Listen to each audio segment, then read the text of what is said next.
Starting a new church takes a lot more work than probably most people realise. If most church planters are like me, you think you know more than you know, and it's only when you start experiencing roadblocks that you realise, oh my goodness, there's a lot more to learn.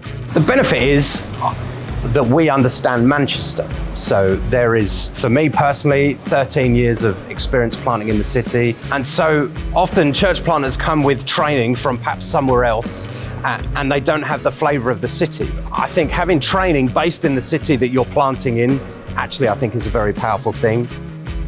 We've got a menu of training options depending on the stage you're at and what your involvement in a church plant will be. On the one hand, we have Broadcast Church Planting. That is an online platform for church planter training. We realised that there was a training need that a digital solution would help with. So we set up Broadcast and we started with some webinars. We got some experienced church planting practitioners into the living rooms of people who were on the ground, opportunity to ask questions and engage with teaching. To complement that, we have something called Plant North, which is a one-year training course. That's really aimed particularly at church planters and pastors, particularly pastors who are thinking, what would it look like to launch a church plant out of our church? Then we have something called the City to City Incubator. That's a 2-year training course, 8 sessions a year. And the idea is you should be between 6 months out from starting a church plant or 2 years into starting a church plant.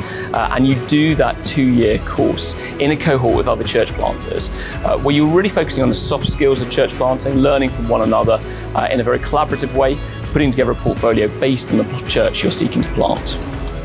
In a church plant, you need to have excellent communication, and we're often reliant on volunteers to do that. So one of the things we want to do is get together the volunteers within church plant launch teams and have them trained by people who are professional, who work for churches and communications, to help them to know what they're doing, to get alongside them, to say it's okay, and to encourage them in that.